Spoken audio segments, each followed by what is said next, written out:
오늘은 부동산학개론 37강을 하도록 하겠습니다. 오늘도 여러가지 암기법으로 설명을 드리도록 하겠습니다. 오늘 할 차례는 부동산 감정평가론, 그 중에서 감정평가의 분류, 감정평가 3방식, 개요에 대해서 살펴보겠습니다. 구독 버튼, 좋아요 버튼, 알림 설정을 눌러서 꼭 합격하시길 바랍니다. 먼저 감정평가의 분류. 감정평가란 이 토지 등의 경제적 가치를 판정하여 그 결과를 가액으로 표시하는 것을 말을 합니다. 그리고 이 감정평가는 우리나라의 모든 부동산을 대상으로 하기 때문에 당연히 법에 근거를 둬야 되고, 그 근거법은 감정평가 및 감정평가사에 관한 법률이고, 또 그 법률 시행령, 시행규칙이 있습니다. 그리고 그 감정평가 및 감정평가사에 관한 법률 3조 3항에서는 그 감정평가의 공정성과 합리성을 보장하기 위하여 감정평가법인 등이 준수하여야 할 원칙과 기준은 국토교통부령으로 정한다고 되어 있는데, 그 국토교통부령이 감정평가에 관한 규칙입니다. 그래서 이 감정평가에 관한 규칙, 이걸 줄여서 이제 감칙이라고 하는데, 이것은 그 감정평가법인 등이 감정평가를 할 때 준수해야 할 원칙과 기준을 규정함을 목적으로 하고 있습니다. 그래서 이제 그 5조를 보면, 대상 물건에 대한 감정평가액은 시장가치, 여러가지 가치 중에 시장가치를 기준으로 결정한다 라고 해서 시장가치 기준 원칙을 표명하고 있습니다.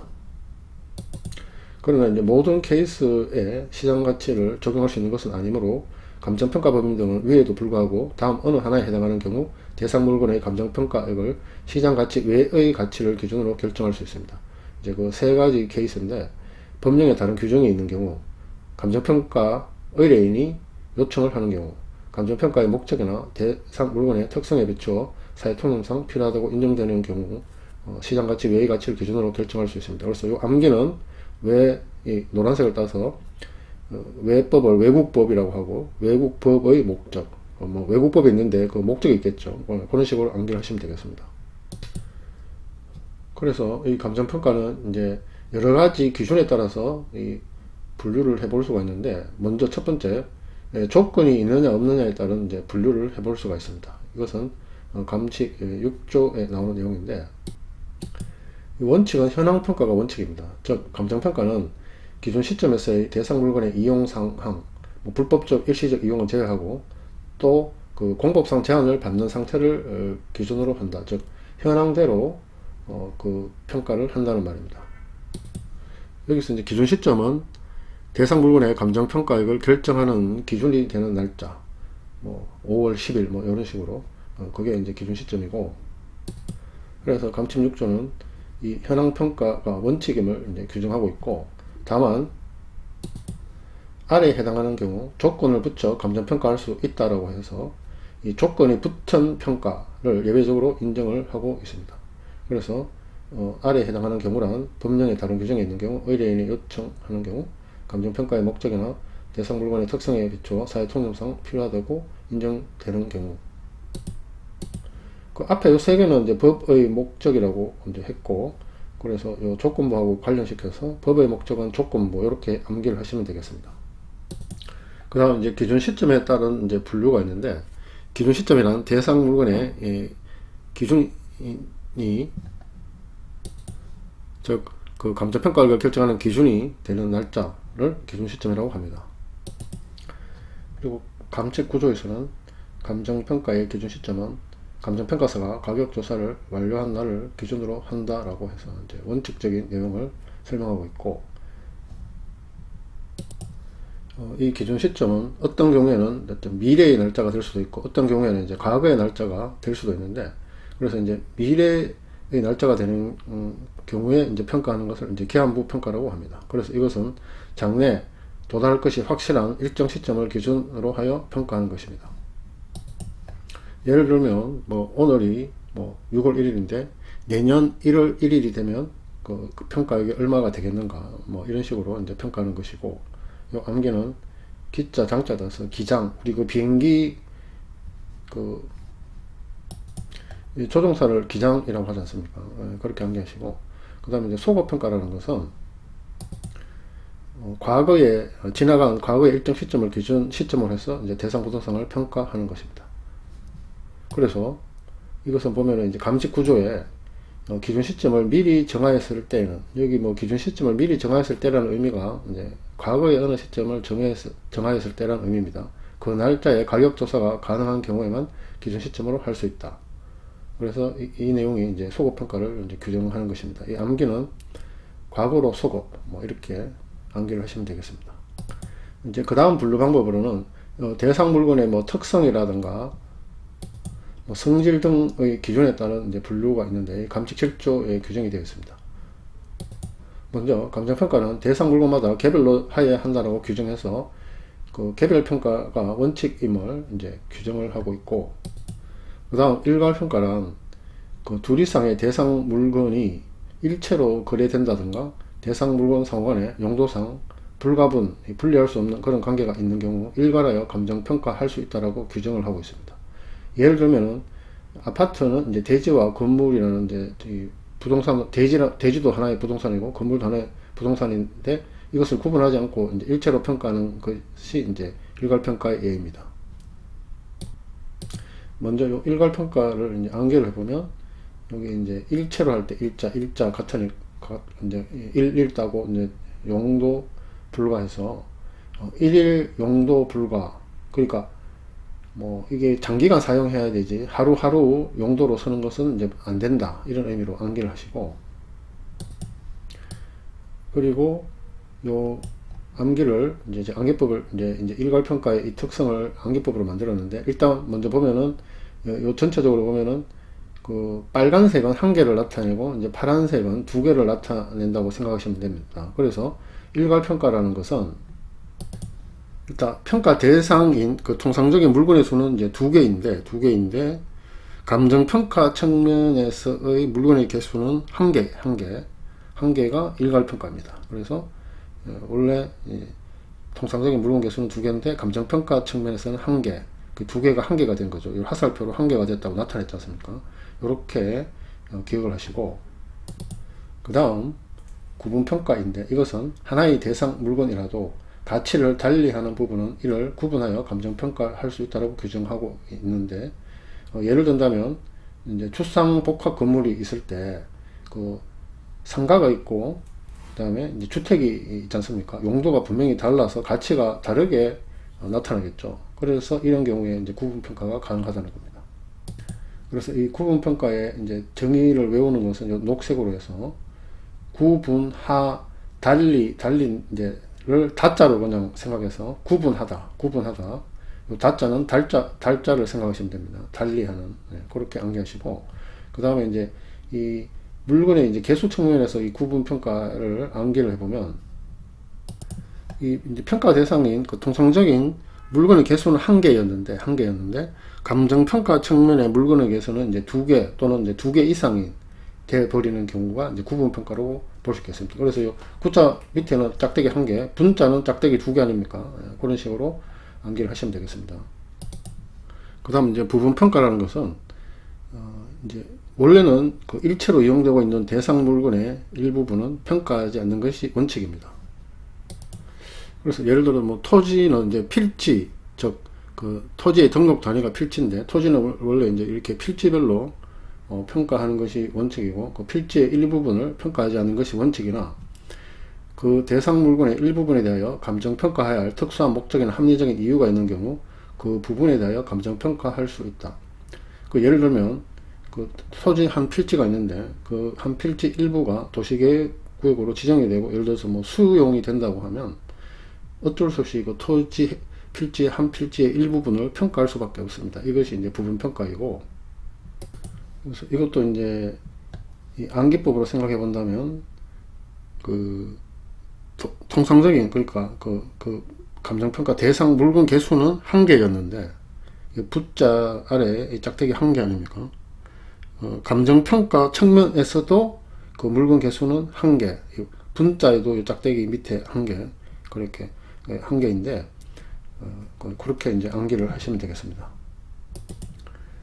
그리고 이때 이제 헷갈리지 말아야 될 것은, 그 원래 이 토지 필지 전체도 한 개고, 또 지금 감정평가, 이 부분평가하는 그 대상 물건도 그 토지개구역으로 지정돼서 수용된 그 한 부분이니까 이게 뭐 이게 두 개가 아니고 결국에는 한 개라는 것을 이제 기억을 하셔야겠습니다. 그리고 이제 부분평가 이 정의를 암기할 때 여기 이제 일부분이라는 단어가 들어가면 이제 부분평가라고 보면 되는데, 그래서 이거 보면 부부가 일본인 부부다 뭐 이런 식으로 암기를 하시면 되겠습니다. 이제 그 다음 주제로 감정평가 상방식에 대해서 살펴보겠습니다. 우리 감칙에서는 이 감정평가 방식을 세 가지를 이제 규정을 하고 있습니다. 그러면 이 세 가지가 나오게 된 배경을 좀 살펴보겠습니다. 이제 이 가격의 삼면성이라는 것이 있는데, 어떤 재화의 경제적 가치를 평가할 때 일반적으로 비용성, 그 다음에 시장성, 수익성 세 가지 측면에서 살피게 되는데, 이 세 가지 측면에서 살펴본 가격을 가격의 삼면성이라고 하고, 이것이 이제 감정평가 3방식의 이론적 근거가 됩니다. 여기서 이제 비용성이라는 것은 그것을 만드는데 얼마의 비용이 들어간 것을 감안해서 판단하는 것이고, 시장성이라는 것은 시장에서 얼마의 가격에 거래되고 하는 것을 이제 비교해서 평가하는 것이고, 그 다음에 수익성이라는 것은 그 물건이 얼마만큼의 수익을 미래에 산출할 수 있는 것에 근거한 그것을 보는 것이 이제 수익성이라고 볼 수가 있습니다. 먼저 이 비용성에 근거해서 감정평가하는 방식을 이제 원가 방식이라고 합니다. 즉 비용성의 원리에 기초한 감정평가 방식이고, 그리고 이제 이 3방식은 이제 7방법으로 구체적인 방법으로 나뉘게 되는데, 그 7방법 중에 원가법, 적산법이 이 원가 방식입니다. 그 다음에 이제 시장성에 근거한 감정평가 방식이 이제 비교 방식이라고 부르고, 즉 시장성의 원리에 기초한 감정평가 방식이며, 구체적으로 이제 7방법 중에는 이제 거래사례 비교법, 임대사례 비교법이 있고, 또 공시지가 기준법이라는 것이 이 비교 방식에 속합니다. 그 다음에 이제 수익성에 근거한 감정평가 방식을 수익 방식이라고 하고, 즉 수익성의 원리에 기초한 감정평가 방식이고, 구체적으로 7방법 중에는 수익 환원법과 수익 분석법이 있습니다. 그래서 이 감정평가에는 이제 3방식이 있고, 원가 방식, 비교 방식, 수익 방식이 있고, 좀 더 구체적으로는 이제 7방법이 있다고 하는데, 이 3방식에서 7방법이 파생되는 것은 이 방식, 이 원가 방식, 예를 들어서 원가 방식을 예를 들면은 이 감정평가로 구해내는 그 가액이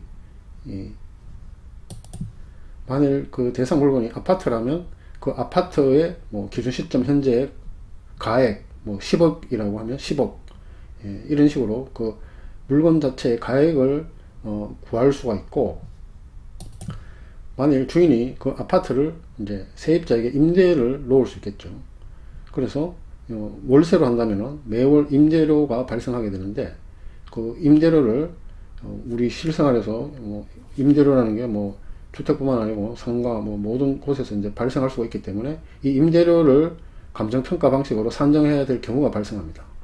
그래서 이 원가 방식에서도 그 물건의 가액을 구할 수가 있고, 임대료를 구할 수 있고, 비교 방식에서도 가액을 구할 수 있고, 임대료를 구할 수 있고, 수익 방식에서도 가액을 구할 수 있고, 임대료를 구할 수 있고. 그렇다면은 3방식의 두 가지 방식에서 6방법이 돼야 되는데 이제 7방법인데, 그 이유는 이 비교 방식에 보면은 여기 이제 가액 방식이 하나 더 있는데, 공시지가 기준법이 그것인데, 이것이 하나 더 존재하는 이유는 우리나라에서는 그 부동산 가격 공시에 관한 법률이라는 것이 있습니다. 거기에서 토지평가는 이 공시지가를 기준으로 평가하도록 규정하고 있습니다. 그래서 그 부동산 가격 공시에 관한 법률 3조를 보면, 국토교통부 장관은 토지 이용 상황이나 주변 환경 등등 뭐 조건이 일반적으로 유사하다고 인정되는 일단의 토지 중에서 선정한 표준지에 대하여 매년 공시기준일 현재의 단위 면적당 적정 가격, 이제 요것을 표준지 공시지가라고 하는데, 이것을 조사 평가하고 중앙부동산 가격공시위원회의 심의를 거쳐 이를 공시하여야 한다라고 규정을 하고 있고, 또 국토교통부 장관은 표준지 공시지가를 조사, 평가할 때 그 감정평가 및 감정평가사에 관한 법률에 따른 이제 감정평가 법인 등에게 이를 의뢰하여야 한다 라고 되어 있어서, 우리나라는 이 토지에 대해서는 이제 공시지가 기준법을 사용하고 있고, 이 공시지가 기준법은 이제 비교 방식을 채택하고 있기 때문에 이 비교 방식에 분류가 됩니다. 그리고 여기서 이제 요 7방법에는 각각의 고유한 이름이 붙어 있습니다. 그래서 예를 들면 원가 방식에서 가액을 구하는 것을 원가법이라고 부르고, 원가 방식에서 임대료를 구하는 것은 이제 적산법이라고 합니다. 그리고 이 특정한 방법에 의해서 도출된 가격을 이제 시산가액 또는 이제 시산임대료라고 부릅니다. 먼저 이 시산가액, 시산임대료를 조금 더 살펴보고 이 전체에 대해서 암기하는 방법을 배워보도록 하겠습니다. 이제 감칙 12조에서는 앞에서 배운 3방식 7방법의 이제 적용 방법을 이제 설명하고 있는데, 감정평가법인 등은 그 감칙 14조부터 26조까지의 규정에서 이제 대상 물건별로 어떤 감정평가법을 쓰라고 이제 정해 놓았는데, 이제 여기에 규정된 것을 이제 주된 방법이라고 합니다. 이것을 적용해서 감정평가를 해야 됩니다. 다만 이 주된 방법을 적용하는 것이 곤란, 부적절할 경우 이제 다른 평가 방법을 적용할 수 있다 이렇게 되어 있고, 그 다음에 조금 전에 말한 시산가액, 시산임대료는 이제 감칙 12조 2항인데, 이 시산가격이라고 하는 것은 감정평가 3방식에 의해서 도출된 가격을 이제 시산가격이라고 하고, 만약 이것이 이제 임대료라고 하면 시산임대료가 되겠죠. 여기서 이제 시산이라는 한자는 앞에 시자가 이제 시험할 시자고, 산은 새말 산자인데, 우리 회계에서 이제 시산표라는 걸 아마 들어보셨을 겁니다. 이게 원장 부기의 계산이 틀림이 없는지를 검사하기 위한 표를 이제 시산표라고 하는데, 그 이제 한자는 이제 같은 한자인데, 그리고 이제 영어로는 이제 시산가액을 indicated value라고 이제 부릅니다. 영어를 번역하면은 이제 뭐 지정된 가격 뭐 이런 의미로 이제 해석이 될 수 있는데, 하여튼 우리나라에서는 이제 시산가액이라고 부르고, 이렇게 이 3방식으로 산정한 각각의 시산 가격은 이 가격 산면성의 그 근거가 모두 이제 다르기 때문에 각각 다르게 나타납니다. 그래서 이 각각의 방식으로 구한 가액을 무조건 최종평가액이라고 이렇게 단정 지을 수가 없고, 다른 평가 방식에 속하는 하나 이상의 감정평가 방법, 그런데 아까 공시지가 기준법을 했는데, 이것은 그 밖에 비교 방식에 속한 그 감정평가 방법은 이제 서로 다른 감정평가 방식에 속한 것으로 보고 있습니다. 그래서 이러한 하나 이상의 감정평가 방법으로 산출한 다른 시산가액하고 비교하여 합리성을 검토해야 합니다.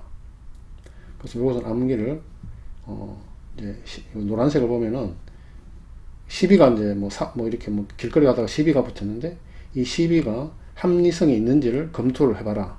막 사오기 전에 뭐 그런 식으로 이제 암기하시고, 다만 대상 물건의 특성 등으로 인해서 다른 감정평가 방법을 적용하는 것이 곤란하거나 불필요한 경우에는 그렇지 않다. 즉 다른 시산가액하고 비교해서 합리성을 검토할 필요가 없다.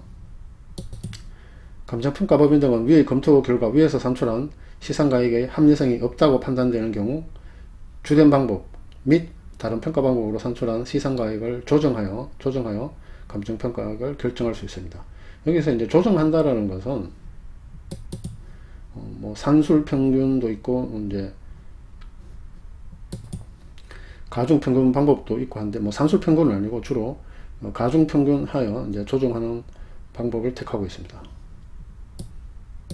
그 요 노란색을 보면은 시조, 그러니까 시조는 조상을 말하죠.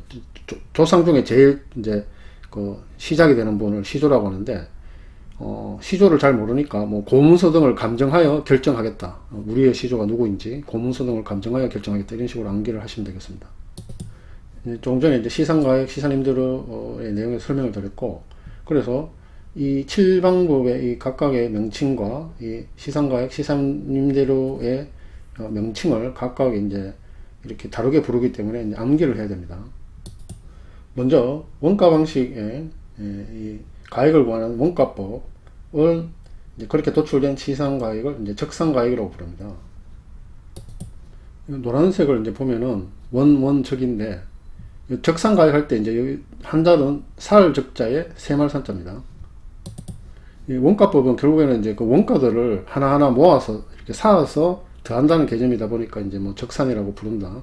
이렇게 생각하시면 되고, 이 암기는 원은 이제 숫자 1, 영어에 이제 원이 1이니까, 1 더하기 1을 이제 쌓는다. 이제 1하고 1을 더해서 쌓는다. 뭐 물건 한 개를 쌓는다.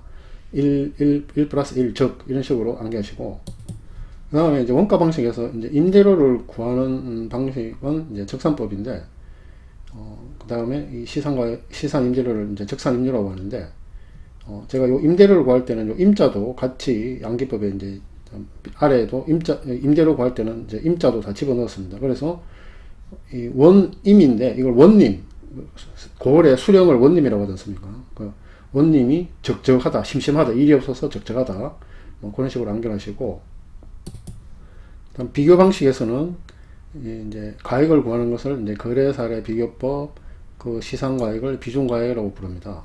그래서 요 이제 비준이라는 단어가 좀 이제 생소한데, 이것은 뭐 둘 이상인 대상의 내용을 맞대어 각고 다름을 검토한다는 의미가 있기 때문에, 그래서 이제 이 비교 방식은 이제 서로 비교하는 거니까 비준이라는 단어를 썼다고 생각하시면 되겠고, 일단 여기 녹색을 이제 통해서 외우면 되는데, 보면은 이제 B자 비교 방식이 있고, 그 다음에 이제 거래사례 비교법 할 때 B자 있고, 또 비중가격 때 B자니까 요거는 이제 그냥 BBBB 이렇게 외우고, 그 다음에 거래사례 비교법이 이제 이 가액을 구하는 것이라는 것은 가짜하고 거짜하고 비슷하지 않습니까? 그렇게 이제 생각하면 헷갈리지 않으실 것이고, 그 다음에 비교 방식에서 임대료를 구하는 방법을 임대사례 비교법이라 하고, 그렇게 나온 시산 임대료를 비준 임료라고 합니다. 이것도 녹색을 보면 이제 비임 임비 아닙니까? 그래서 비임, 요 거꾸로 하면 임비죠. 비임을 거꾸로 하면 임비 아닙니까? 그런 식으로 기억을 하시고, 그 다음에 이 비교 방식에는 이제 가액을 구하는 방식이 토지를 구하는 공시지가 기준법이 하나 더 있다고 했지 않습니까? 그래서 이것도 이제 녹색을 따면은 그 비공시 토지, 즉 원래 토지는 공시하는 게 원칙인데 뭐 비공시한 토지가 있다, 뭐 이런 식으로 비공시 토지라고 암기를 하시고, 그 다음에 이 공시지가 기준법이 가액을 구하는 방법이라는 것은 공시지가하고 요 가짜하고 같으니까 그렇게 생각을 하시면 됩니다. 그 다음에 이제 수익 방식에서 가액을 구하는 것을 수익환원법이라고 하고, 그 시상가액을 이제 수익가액이라고 부르는데, 요 수익 따고 환수해서 수익 환수, 뭐 불법을 저지른 사람으로부터 수익을 환수한다 이런 말을 쓰지 않습니까? 그렇게 암기하시고, 수익 방식에서 임대료를 구하는 것을 이제 수익 분석법이라고 하고, 그렇게 나온 시산 임대료를 수익 임료라고 하는데, 요거는 이제 물숫자, 수풀림자로 생각해서 수림 속에 이제 분수가 있다. 수림하면 이제 뭐 나무, 이렇게 물하고 나무가 있는 뭐 그런 곳인데, 그 수림이 우거진 곳인데, 거기에 이제 분수가 있다. 뭐 이런 식으로 암기를 하시면 되겠습니다. 오늘 내용은 여기까지입니다. 공인중개사 1점 민법 암기법 유튜브 동영상을 새로 올리고 있으며, 암기법을 적용한 민법 정당을 제공했으니 도움이 되기를 바랍니다. 구독 버튼, 좋아요 버튼, 알림 설정을 눌러서 꼭 합격하시길 바랍니다. 감사합니다.